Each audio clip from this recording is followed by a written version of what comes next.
Hello, welcome to Todd Miller TV. I get the question all the time, why are the listings on these syndicated websites like Zillow and Trulia and the other ones not accurate? And so I'm going to explain what those sites actually do, what they are, and how they get their data, which is the most important part. So a real estate agent takes a listing and they have a signed listing agreement. It's not in the MLS, so it's in real estate terms we call that a pocket listing. Pocket listing, because the agent knows about it, he can sell the house and earn a commission, but nobody else kind of can participate in that. So MLS rules typically say you have so many hours, maybe 72 hours. It has to be put in the MLS and available for everybody. Well, once it goes in the MLS, there's only one place that's going to go where everyone can see it, and that's the MLS. Okay, it goes in the MLS, everyone in the MLS can see it. Everyone has access to the MLS, which means real estate agents who subscribe to an MLS. Now, there are some websites that have something called IDX, and one of those is Realtor.com. They pull directly from the MLSs, and real estate agents who have their own websites have an IDX feed. And with basically it's an internet data exchange. They just pull the listings, put them on their website. So they're relatively accurate. So the next question is, well, what about Zillow and Trulia? Don't they just pull from the MLS and pull them from everywhere? The answer is they don't. The way listings get on those websites is they're syndicated on those websites. So this is how that happens. I decide I want to advertise the property even more than I am. And I realize there's all these other websites that my listing isn't on. So what I do is I go into one of these syndication websites like Point2Agent or ListHub or something like that, or I go right onto Zillow or Trulia, and I put my listing in there. I put the pictures, I type the information, I put some information on there, and it grabs the information and it puts it on that website. So let's say I get a listing, put it in the MLS, and then 2 weeks later I say, hey, I haven't gotten any hits on this, let me go advertise it on another website. And I go ahead and put it on the other website, and then I get an offer, I go under contract. Well, most agents who do that aren't going to then go back to all the websites on that one listing that they put it on and go in and change the status. They just leave it there. Forget about it, because it's like, hey, I got the house sold. That was just an advertisement out there.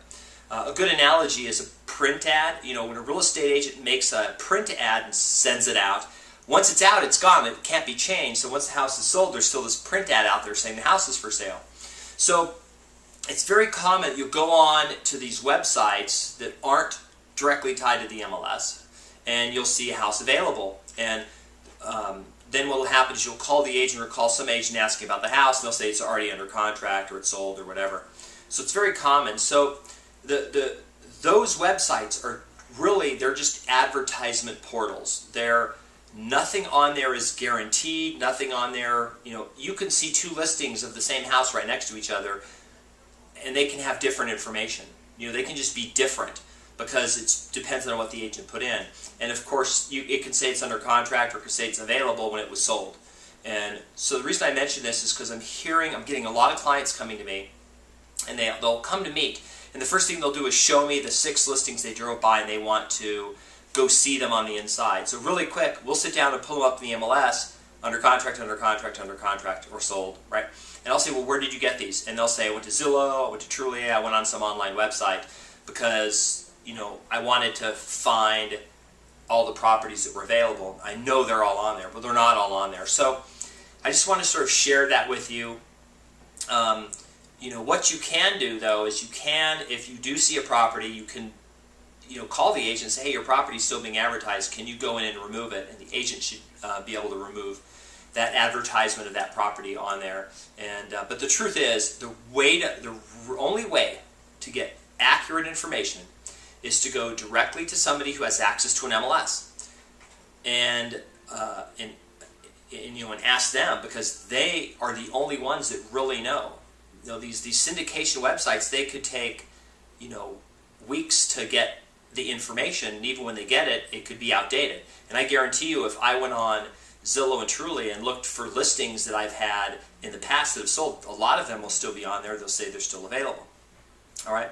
So I just want to share that with you. That I know, and I'm not picking on those companies. Those are great companies. They have a super business plan. They do a good job. They have a lot of eyeballs looking at their site. But you just have to understand that anytime you are starting to make copies and iterate on information, it just gets more and more out of whack. And then the further away you are from the direct source, people forget about it. So just because it's on there doesn't mean it's available. I know a lot of people know those sites, so they want to go to them and look. But just keep in mind that you're not looking at accurate instant information. You're looking at a picture of in the past. That's what it was. One of the good things about Zillow is they do have on there days on Zillow. So if this is days on Zillow 180, that's 180 from when the agent put it on. So chances are the price is either changed or it's sold or the status is different. So I would, that's a tool you can use on there that I think is pretty cool. Anyway, I thought I would share that with you. I think it's important that you understand when you're looking at this information online what it really means, so that you're not thinking one thing about a property and then when you're actually going to find that real estate agent and make that purchase, you're finding it's not available and the houses you've been looking at really aren't there. And of course, you probably have driven by them and wasted a lot of time. So I thought I would share that with you. That is my update for today, and hope to see you on another video. Thanks.